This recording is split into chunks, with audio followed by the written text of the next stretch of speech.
The sisters' laughter. The three sisters sat in the grand crystal hall of Talenus Prime, their laughter ringing like chimes in the still air. Zira, the eldest, leaned back in her throne, her silver hair shimmering under the alien sun. Beside her, Mela and Irith, younger but no less imposing, chuckled as they watched the holographic screen before them. On the screen, humans scrambled about in their bustling cities, cars honked in endless traffic, and politicians bickered over trivial matters. A clip showed humans fighting over rolls of toilet paper in a store, an event they called a pandemic panic. How pathetic, Mela scoffed, brushing a strand of violet hair from her face.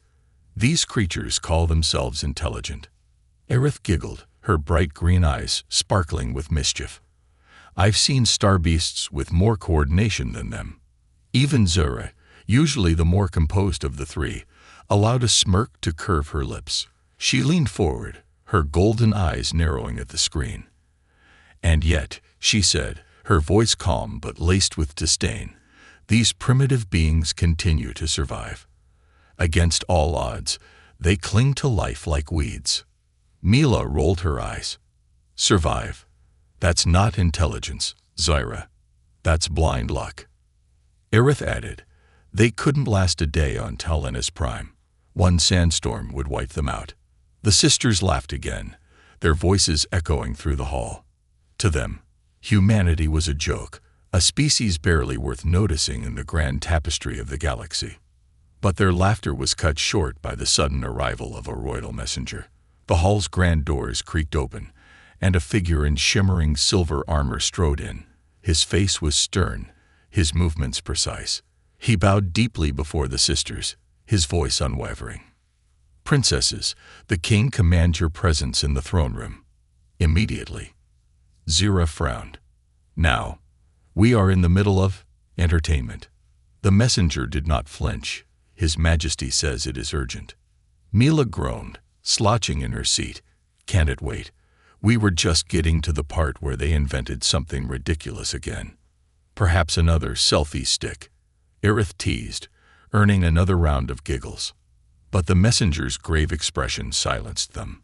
Zara stood, her posture regal and commanding. Very well. Let's not keep father waiting. The sisters followed the messenger through the palace's labyrinthine corridors. The walls were made of luminous crystals that pulsed softly with life, casting a serene glow. Yet the air felt heavier than usual, the atmosphere tense. When they entered the throne room, they found King Varian seated on his obsidian throne. His face, usually calm and composed, was lined with worry. His crown, a delicate structure of glowing vines, seemed dimmer than usual. My daughters, he began, his voice deep and resonant, we face a crisis. Zira stepped forward. Father, what could trouble you so deeply? Our empire spans galaxies. We are unmatched. Varian sighed, his gaze distant. Our star is dying. The words hung in the air like a dark cloud. The sisters exchanged uneasy glances. What do you mean, dying? Mela asked, her usual bravado faltering. The core of our sun is collapsing, Varian explained. Our scientists have confirmed it. We have less than a year before Talenus Prime becomes uninhabitable. Irith's face paled. But surely we can stabilize it. We have the technology. The king shook his head. Not this time. Our only hope lies in a rare energy source, one that can reignite the core. Zira tilted her head. What kind of energy? Varian's gaze hardened. It exists on Earth. The sisters froze. Earth? Mela repeated, incredulous. You mean that primitive rock with the squabbling creatures? You can't be serious. Varian's voice rose, a rare display of anger. Do you think I would jest about our survival? Earth holds the key. Without this energy, we are doomed. Irith frowned. And you want us to retrieve it? Yes, Varian said firmly. You three are the most capable. You will travel to Earth, locate the energy source, and bring it back. Mela crossed her arms. With all due respect, Father, this is ridiculous. Surely there are better options. There are none. Varian snapped, his voice echoing through the chamber. You will go. That is an order. The sisters exchanged uneasy glances. For the first time, the weight of responsibility pressed down on them. Zara stepped forward, her jaw set. Very well, father. We will do as you command. The king nodded, his expression softening slightly. Good. Remember, daughters, this mission is not just about our survival. It is about the survival of countless lives across the galaxy. As the sisters left the throne room, their earlier mirth was gone, replaced by unease. Mila broke the silence. Earth, of all places. Aerith smirked, though it lacked her usual spark. Well, at least it will be entertaining. Zira didn't respond. Her mind was already racing, calculating the challenges ahead. She glanced at the stars through a nearby window, her golden eyes narrowing. Entertaining or not, she murmured, this mission will change everything. Unbeknownst to them, the first step toward their destiny, and humanity's, had already begun. The impossible mission. The sleek silver vessel sliced through the dark void of space, its engines humming with quiet precision. Zira sat in the command chair, her golden eyes fixed on the blue-green planet growing larger in the viewport. Her sisters, Mela and Aerith, were seated behind her, their usual banter muted by the weight of their task. For once, the laughter was gone. This is absurd, Mela muttered, staring at her reflection in the polished walls. All the technology, all the power at our disposal, and we're reduced to scavengers on a primitive world. Aerith rolled her eyes. Oh, come on, Mila. You have to admit, it's a little exciting. Earth, the infamous birthplace of chaos and stupidity. Chaos and stupidity we now depend on. Zyra cut in, her voice sharp. Focus, this isn't a sightseeing trip. The silence that followed was heavy, broken only by the faint hum of the ship. Ahead, Earth spun serenely, oblivious to the drama unfolding beyond its atmosphere. To the sisters, it was a paradox, a world teetering on the edge of brilliance and self-destruction. The ship's AI chimed in, its voice smooth and neutral. Entering Earth's orbit, stealth systems engaged. Zira leaned forward, her fingers dancing across the console. Initiate scans. Locate the energy source. The screen lit up with streams of data, the ship's sensors calming the planet for the mysterious power they sought. As the results processed, Mela leaned back in her chair, arms crossed. I still don't understand how these humans managed to create something our scientists couldn't, she said, her tone laced with disbelief. It doesn't add up. It doesn't have to. Aerith replied with a smirk. We're here to take it, not understand it. Quiet. Zyra snapped. We have a reading.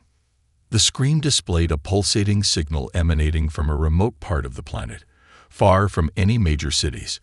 It was an unassuming location, surrounded by dense forests and rugged mountains. Coordinates locked. The AI announced, initiating descent. As the ship began its silent journey toward the surface, the sisters braced themselves.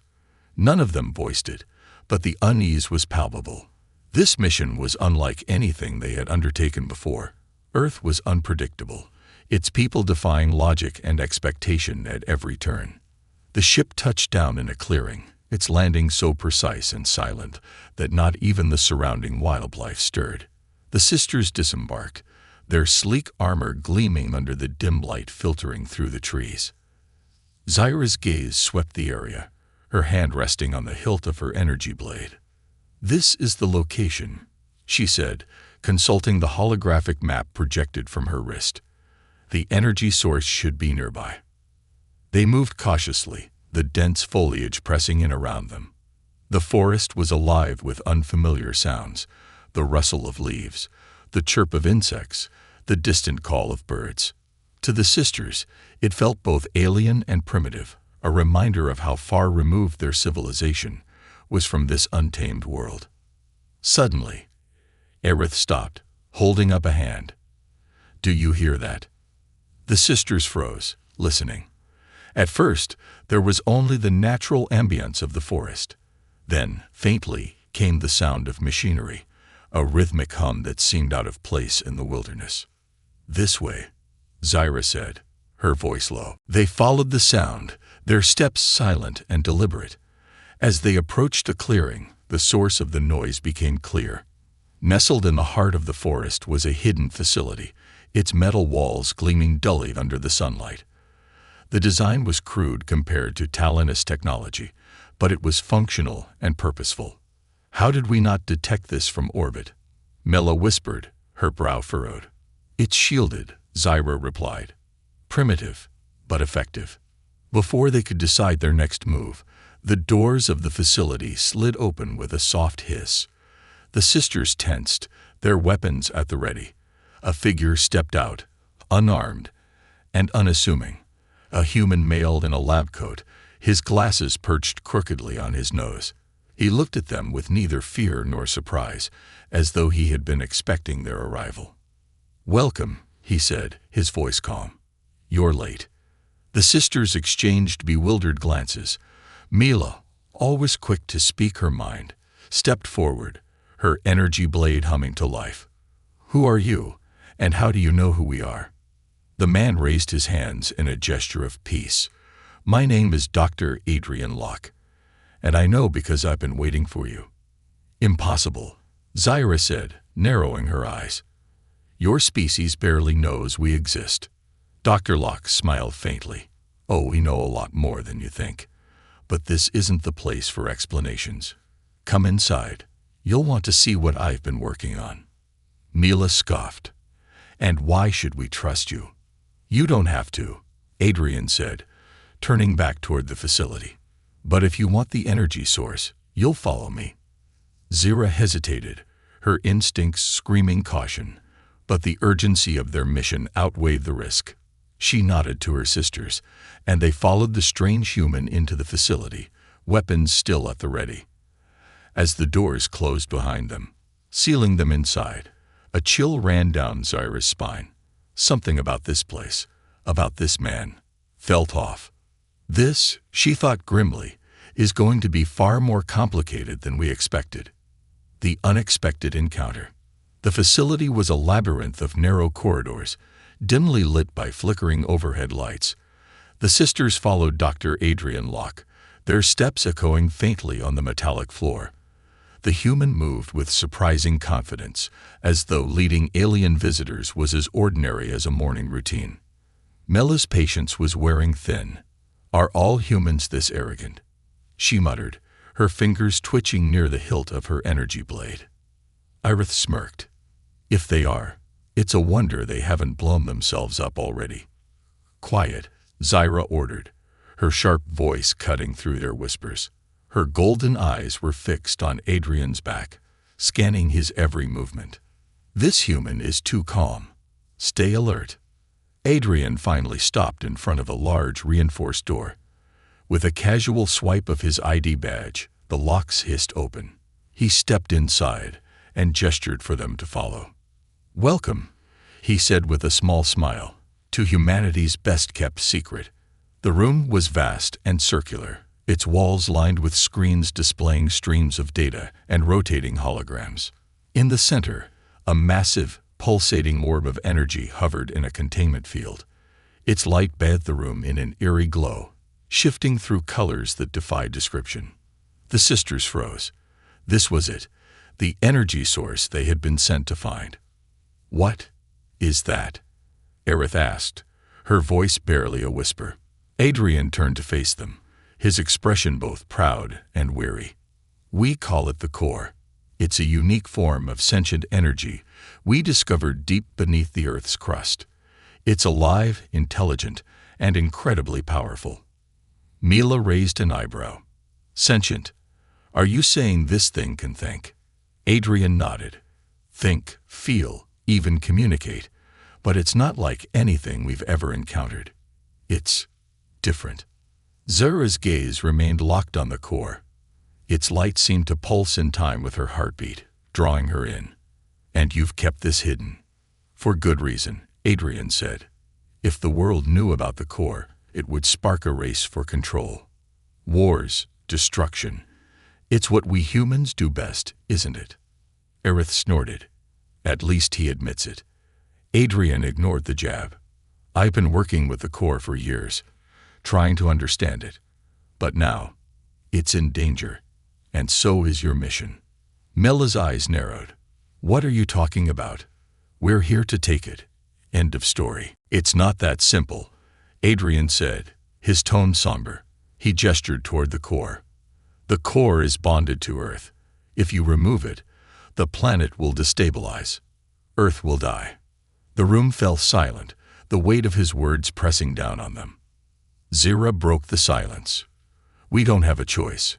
Without the core, Talenis Prime will die. Adrian's expression hardened. And you're willing to kill an entire planet to save your own. Billions of lives wiped out. Mela stepped forward, her energy blades sparking to life. Don't lecture us, human. We didn't come here for moral debates. Wait, Aerith said, holding up a hand. She tilted her head, her sharp senses picking up on something. Do you hear that? A faint hum filled the room, growing louder with each passing second. The sisters turned to Adrian, who suddenly looked alarmed. No, he muttered, rushing to a nearby console. His fingers flew over the controls, his expression darkening as the screens filled with warnings. What's happening? Zira demanded. Adrian didn't look up. They found us. Who? Before he could answer, the facility shook violently. The lights flickered, and the hum turned into a deafening roar. The sisters drew their weapons, their eyes scanning the room for threats. Adrian turned to them, his voice urgent. A rival alien faction. Crethans. They've been tracking the core for years. If they take it, Earth won't just die. It'll burn. The doors to the room burst open, and a squad of heavily armed Crethan soldiers stormed in. Their armor was jagged and dark, their weapons crackling with destructive energy. Zira stepped forward, her voice cold and commanding. Aerith, Mela, defensive positions. Protect the core at all costs. Adrian ducked behind a console as chaos erupted. The sisters moved like a well-oiled machine, their energy blades slicing through the air with deadly precision. Crethan weapons fired, filling the room with flashes of light and the sharp scent of burning metal. In the midst of the battle, the core pulsed violently, its light growing brighter and more erratic. Adrian shouted over the noise. The core is reacting to the conflict. If this continues, it could overload. Zira parried a blow from a Crethan soldier, her jaw clenched. Then stopped talking and help. Adrian hesitated, then nodded. He pulled up a command interface on the console, his fingers flying over the controls. I can boost the containment field, but I'll need time. Time we don't have. Mela yelled, hurling a plasma grenade into the fray. Aerith leaped onto a console, her movements graceful as she rained down precise strikes on the Crethans. Then we'd better make some time. The sisters fought with everything they had, their movements a blur of light and power. The Crethans were relentless, their numbers seemingly endless. But as the battle raged, Zira felt something shift. The core's light pulsed again, but this time, it wasn't chaotic. It was deliberate, rhythmic, almost as if it were speaking. Zira, a voice echoed in her mind, soft but powerful. Save me, and I will save you. She faltered for a split second, enough for a Crethan soldier to strike. Pain seared through her side, but she gritted her teeth and retaliated, cutting him down. Zira, Mela shouted. What are you doing? I'd heard something, Zira said, her voice shaky. Adrian looked up, his eyes wide. It spoke to you, didn't it? Before Zira could respond, the core pulsed one last time, flooding the room with blinding light. Everything stopped. The fighting, the shouting, the chaos. And then, as the light faded, a new voice filled the air. I am the core, it said, its tone both ancient and commanding. And we are out of time. The hidden cost. The silence was suffocating. The sisters stood frozen in the aftermath of the Corps' declaration, their weapons still in hand, their breaths shallow. The once erratic pulses of the Corps had steadied into a slow, rhythmic glow, bathing the room in a surreal light. "I am the Corps," the voice repeated, reverberating through the facility like a low hum of energy. "I have been waiting for you." Zira stepped forward, her golden eyes narrowing. "Waiting for us? You knew we were coming." The Corps' light pulsed, almost as if nodding. "I know many things, child of Telenus. I know why you are here. I know your world is dying. And I know the price you are willing to pay to save it." Mila scoffed, lowering her energy blade but keeping her stance defensive. "You're a ball of light. How could you possibly know anything about us?" The Corps' glow intensified, its voice now tinged with what could almost be described as amusement. "I am not just energy. I am the memory of stars, the echo of creation. I have seen civilizations rise and fall, and I have witnessed the folly of greed." Aerith crossed her arms, her green eyes skeptical. "If you're so wise, then you must understand. We don't have a choice. We need you to save our planet." The Corps dimmed, as if contemplating their words. "And what of this planet? Will you condemn Earth to destruction to save your own?"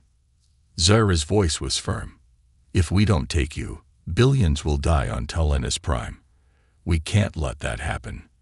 Adrian, who had remained silent until now, stepped forward, his face pale but determined. "Wait. There's something you don't understand." The sisters turned to him, their expressions a mixture of annoyance and curiosity. "What now, human?" Mela snapped. Adrian gestured toward the Corps. "It's not just a power source. It's alive. Sentient. Removing it isn't just a physical act. It's a bond. The Corps isn't attached to Earth. It's part of it. If you take it, the planet's ecosystems, its very foundation, will collapse." Aerith frowned. "You're saying Earth will die?" "Yes," Adrian said. "But it's worse than that. The Corps has connections, intergalactic ones. If it's taken by force, the resulting energy backlash could destroy more than just Earth. It could destabilize nearby star systems, your planet included." The room fell silent again, the weight of Adrian's words pressing down on everyone. "We didn't come all this way for a lecture," Mela said, her voice laced with defiance. "If we don't act, our people are dead. Do you expect us to just walk away?" The Corps' light flickered, its voice calm but unyielding. "There is another way." Zira's eyes narrowed. "What way?" The Corps pulsed brighter, as if gathering strength. "I am bound to Earth, but my energy can be shared. A fragment of my essence can be transferred to stabilize your dying star." Adrian's head snapped up. "You never mentioned that before." "Because it requires a willing sacrifice," the Corps said. "A life must be given to complete the bond. Without it, the transfer cannot succeed." The sisters exchanged uneasy glances. Sacrifice. This was not part of their mission. "Whose life?" Aerith asked cautiously. "The one who carries my fragment," the Corps replied.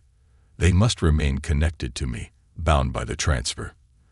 Their existence will sustain the energy link, but they will never leave Earth." Mela's eyes flashed with anger. "You expect one of us to stay here, on this rock?" Zira held up a hand, silencing her sister. Her gaze was fixed on the Corps, her mind racing. A sacrifice to save Telenus Prime. It was unthinkable. And yet, without it, their mission was doomed. "This is insane," Aerith muttered, pacing. "There has to be another way."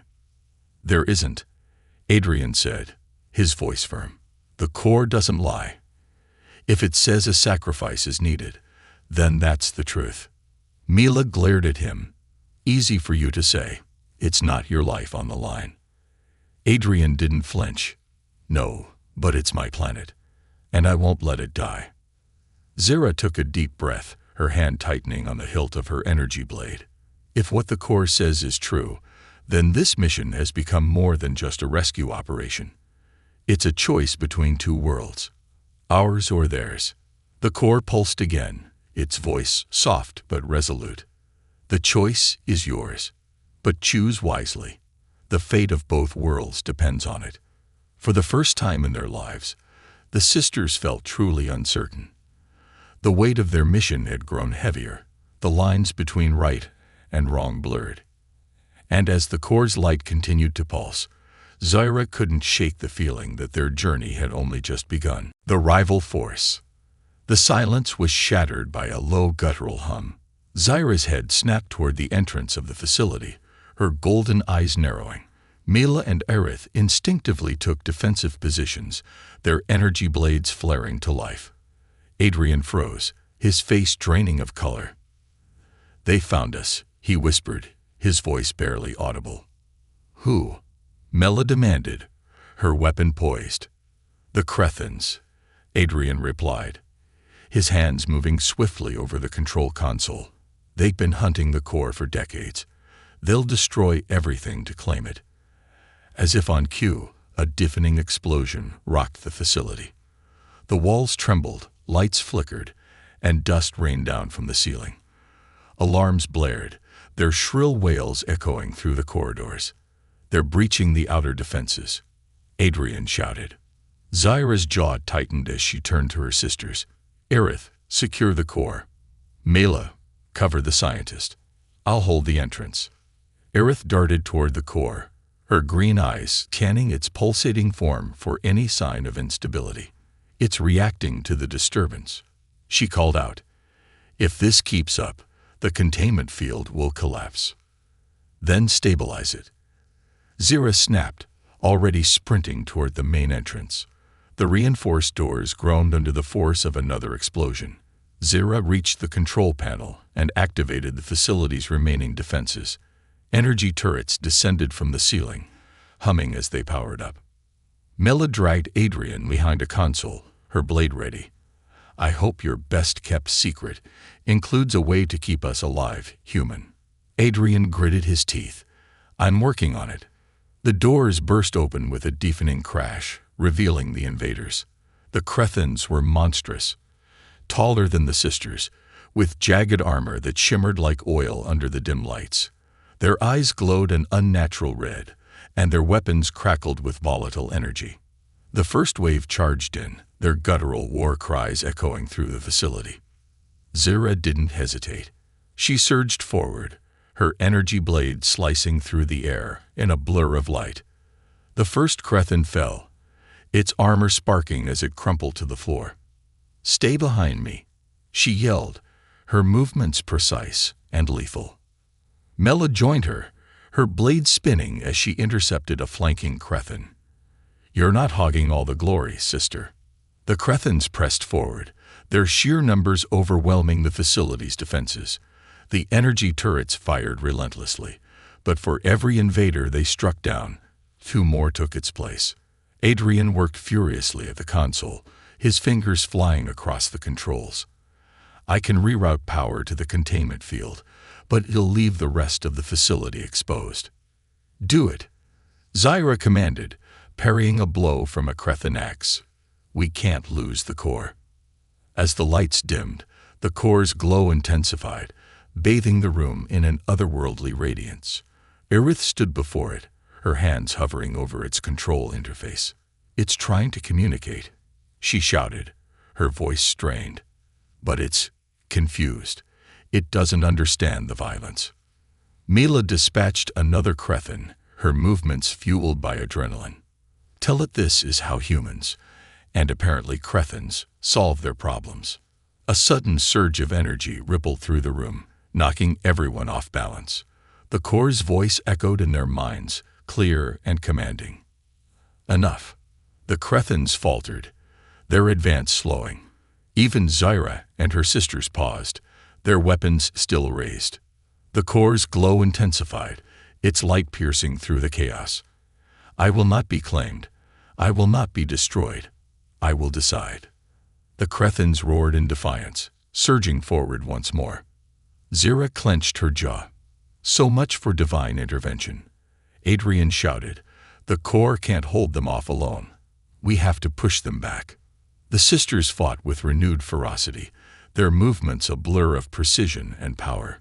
Zyra's blade sliced through the Crethan's ranks, while Mela's grenades detonated with blinding flashes of light. Irith stood firm near the core, her mind racing. It's reaching out to me. It wants guidance. It's asking what it should do. Tell it to protect itself, Zyra yelled, driving her blade into the chest of a Crethan soldier. Irith hesitated, her eyes locked on the core. What if that means destroying everything here, including us? Zyra didn't falter. Then we fight until we have no choice left. As if in response to her determination, the core pulsed one last time, its light engulfing the room. The Crethans screamed, their weapons shattering as the energy overwhelmed them. One by one, they fell, their bodies collapsing under the weight of the core's power. When the light dimmed, the room was eerily silent. The Crethans were gone, their presence erased by the core's intervention. Adrian staggered to his feet, his face pale but relieved. It spared us. Zyra lowered her blade, her breathing heavy. For now. But this isn't over. Irith approached the core, her voice soft. It's waiting. It still needs a choice.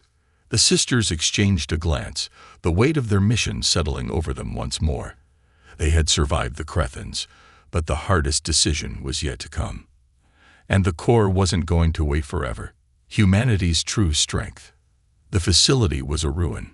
Smoke hung in the air, mingling with the acrid smell of scorched metal. Sparks flew from shattered consoles, and cracks snaked across the walls.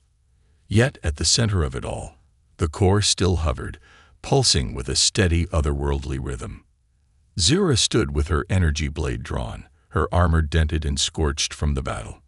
Mela and Irith flanked her, their expressions grim. Adrian, bruised and bloody, leaned against a console, his lab coat torn and streaked with soot. That was too close, Mela muttered, wiping sweat from her brow. Adrian let out a bitter laugh. Welcome to Earth. Nothing here is easy. Zyra ignored them, her sharp golden eyes fixed on the core. Its light had dimmed, its energy depleted from defending itself against the Crethans. But now, its voice whispered in her mind again, urgent and pleading. Act quickly.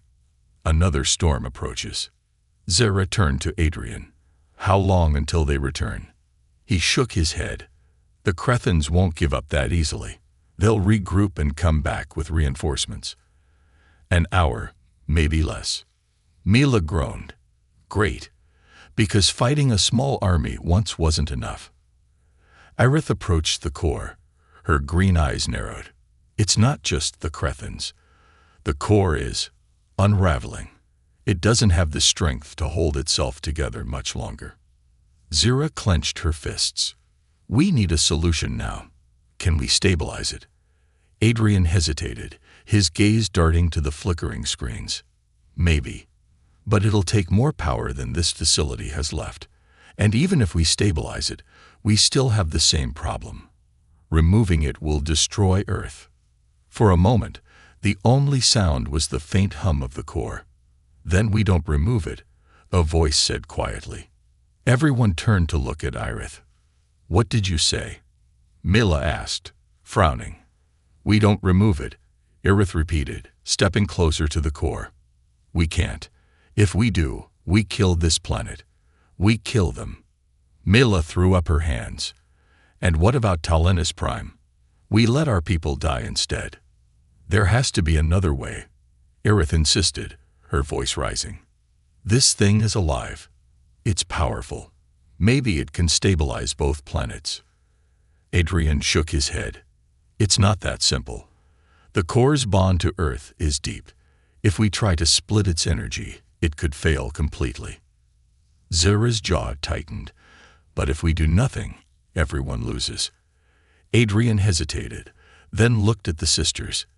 There is one possibility. But it's dangerous. Mela groaned. Of course it is.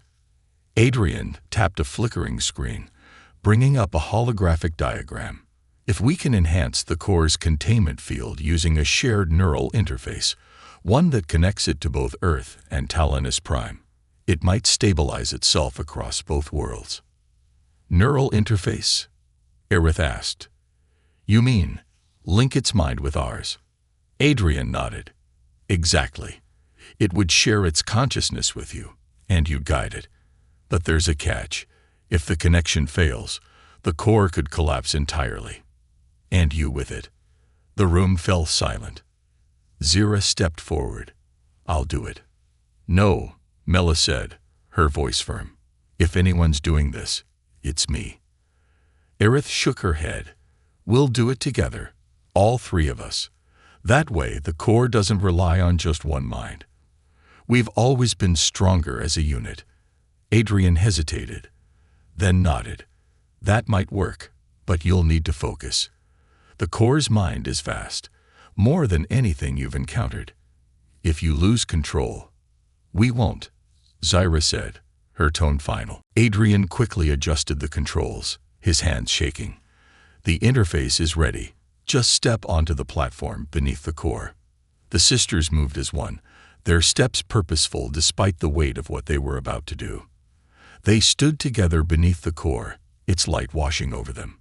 Adrian looked at them, his voice quiet. Good luck. And, thank you. Zira glanced back at him. Save the gratitude for when this works. As the platform activated, the core's light intensified, engulfing the sisters in a brilliant glow. The world around them vanished. They stood in a vast, infinite expanse of light and color. The core's voice filled their minds, no longer a whisper but a chorus, both overwhelming and harmonious. You seek balance. You seek salvation. But do you understand the cost? Zira stepped forward, her voice steady. We understand, but we refuse to let either world die. The core's presence loomed, testing, probing. It showed them images of Earth, of Talanus Prime, of the countless lives at stake. It showed them the pain of failure and the hope of success. Mela clenched her fists. We're not afraid of the cost. Just tell us what we need to do. Open your minds, the core said. Share your strength. Together, we will find the balance. The sisters closed their eyes, their thoughts merging with the core's. They felt its pain, its fear, its endless desire to protect. They also felt something else, a glimmer of trust. And then the core pulsed, sending a wave of energy rippling through them. Back in the facility, Adrian watched in awe as the core's light expanded, enveloping the sisters. The ground trembled. But this time, it wasn't destruction, it was creation. The core began to stabilize, its energy splitting into two distinct streams, one flowing toward Talanus Prime, the other anchoring it to Earth. Adrian's breath caught. It's working. But in the center of the glow, the sisters stood motionless, their connection to the core deep and unbroken. And then, just as suddenly as it began, the light dimmed. The trembling stopped. The sisters collapsed to the ground, exhausted but alive. Zira looked up at Adrian, a faint smile on her lips. Told you, we wouldn't lose control. The core pulsed gently, its energy calm and balanced. For the first time in ages, hope filled the room. But they all knew one thing for certain. The fight wasn't over yet. The final choice. The room was still, the hum of the core now a gentle rhythm that matched the steady breathing of the sisters. Zyra, Mela, and Aerith lay sprawled on the floor beneath the glowing orb, their bodies exhausted but their minds sharp. The core had stabilized, its energy now flowing in two distinct streams, one tethered to Earth, the other stretching across the void to reignite the dying star of Talanus Prime. Adrian knelt beside them, his face a mixture of relief and concern. You did it, he said softly. The core is stable. Both worlds have a chance now. Zira struggled to sit up, her muscles aching as though she had fought 1,000 battles. A chance isn't enough, she muttered. The Crethans won't stop. They'll come back, And next time, they'll bring an army. Aerith leaned back against a shattered console, her eyes half closed. Let them come. I could use the exercise. Mela smirked despite herself. You're welcome to take the first wave, Aerith. I'll supervise. Adrian stood, his face grim. You don't understand. The core's energy is like a beacon now. Not just to the Crethans, but to anyone with the technology to detect it. This isn't over. It's only just begun. The sisters exchanged weary glances. They had won this battle, but Adrian was right. The war was far from over. The core pulsed again, its light soft and steady. Its voice filled the room, resonating in their minds like a calm ocean wave. 2 worlds saved. But unity demands a guardian. A choice must be made. Zira frowned. What kind of choice? The core's light shifted, focusing on the sisters. I cannot remain unprotected. My presence will draw conflict, destruction. One of you must stay to guide and defend me. The word hung in the air, heavy and final. Mela's smirk vanished. Stay, as in, stay on Earth. Yes, the core replied. The bond is forged. Only one who has shared my consciousness can serve as my protector. The others must return to Talanus Prime to ensure its survival. Aerith's expression darkened. You're asking one of us to give up everything. Our home, our people. I ask nothing, the core said. This is your choice. But without a guardian, both worlds will fall. Adrian stepped forward, his voice careful. It's not just about protection. Whoever stays will be the bridge between Earth and Talanus Prime. They'll be responsible for keeping the peace. Zira closed her eyes, her mind racing. She thought of their mission, of their people waiting for salvation, and of the humans who had fought so hard to protect their fragile world. The weight of the decision pressed down on her like a crushing tide. I'll do it, Aerith said suddenly, breaking the silence. Mela turned to her, shocked. Aerith, no, you don't have to. Yes, I do, Aerith said firmly. Her green eyes glistened with unshed tears, but her voice was steady. You both know I'm the best choice. I've always been the one who connects with people. And the core, it understands me. I can feel it. Zira stepped forward, placing a hand on Aerith's shoulder. Are you sure? Aerith nodded, her lips curving into a faint smile. It's not goodbye, Zira. It's just a new path. Mela turned away, her jaw clenched. You always have to play the hero, don't you? I learned from the best, Aerith teased, her voice light, but tinged with emotion. The core pulsed again, its light enveloping Aerith in a gentle embrace. The choice is made. The path is set. You will be my guardian, my bridge. Adrian stepped forward, offering Aerith a small device. This is a communication link. It's primitive by your standards, but it'll keep you connected to Talanus Prime. And to them. Aerith took the device, her fingers brushing against Adrian's. Thanks, human, for everything. Adrian smiled faintly. You're not so bad for an alien. The sisters gathered for one last embrace, their bond unspoken but unbreakable. Don't screw this up, Mela said, her voice cracking. Aerith laughed softly. I wouldn't dare. As the core's light brightened, Zira and Mela stepped back, their silhouettes fading into the glow. The core spoke one last time. Balance is achieved. The future begins now. When the light faded, Aerith stood alone beside the core, its gentle hum filling the silence. She looked out at the ruined facility, at the world she had chosen to protect. And she smiled. This is just the beginning, she said softly. Above her, the stars glittered, their light carrying the promise of a new chapter. For Earth, for Talanus Prime, and for a bond that would transcend the stars.